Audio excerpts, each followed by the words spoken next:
There are 44,000 applications so far in the pipeline. And I mean, you're looking at a land that will be crisscrossed by this coal seam gas. Unlike other states on earth, Queensland's probably a quarter, maybe even a third underlain by coal reserves. We've just found reserves north of Hewenden, which we never thought existed. So if we're going to go down this pathway, then we're looking at a situation in which really we will convert the land from producing cattle to producing coal seam gas. When we produce cattle, our employees, they're Australians, the money stays in Australia. The owners of the cattle are Australians.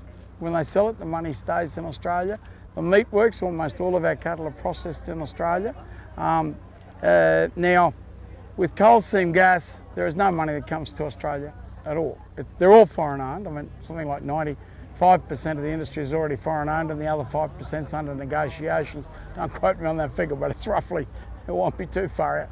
And there's no wages, you know, there's no one to be employed. You just got a pipe in the ground here that's with a pump inside it, pumping gas to the coast. It's not like coal mining where there's a huge number of people.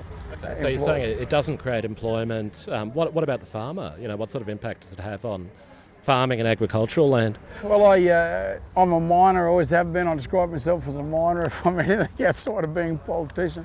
I'm a miner. I've had cattle all my life, but I wouldn't call myself a cattleman. That's a bit too honourable for me.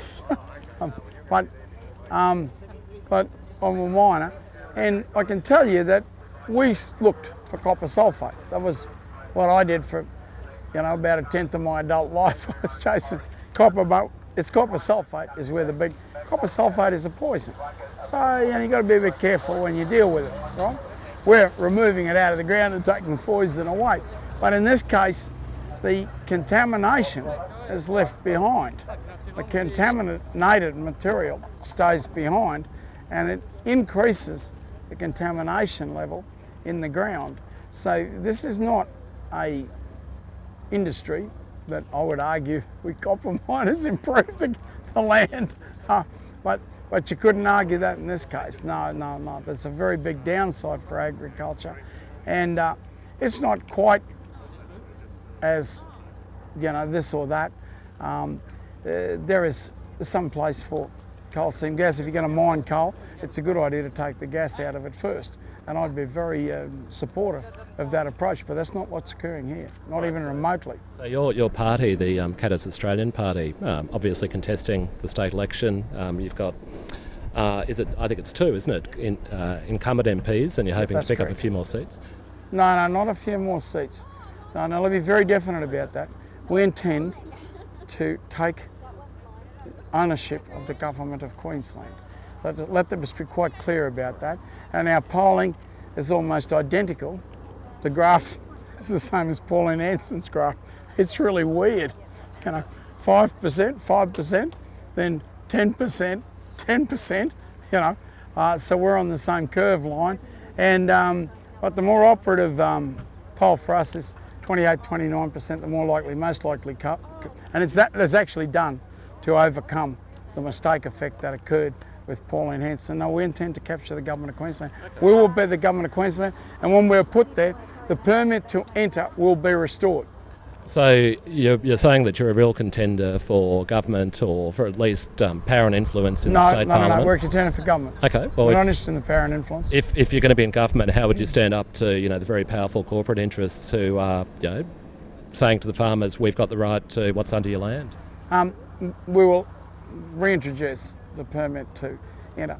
I mean, both the mainstream political parties, one has clearly indicated by their silence that they've been negotiating to fly in 14,000 foreign miners. 14,000 miners been flown in from overseas. And the other mob, the LNP, he said, oh, he's not supportive of that. Well, we're not interested in whether you're supportive of it or not. What we're interested in is whether you're going to stop it or not. And clearly he's indicating that he's not going to stop it. Of course he's not going to stop it, because one of them is Clive Palmer, who owns his party. You reckon who owns his party? Are the same on this one? Absolutely identical in every way, except the LNP is probably a bit worse, but then, no, you'd have to say they're both the same. But all I'm telling you is he has refused point blank to stop the flying miners from overseas. Now, 14,000, they're coming in here, they'll undermine our wage structures, they'll swamp our country, because they won't be stopping at 14,000, I can tell you that.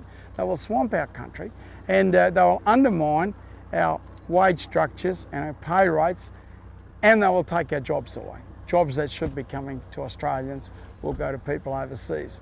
So if Gina Reinhardt, who represents Chinese money, I'm told, Clive Palmer, who represents Chinese money, I'm told, and the Indians, they're going to double production in the state.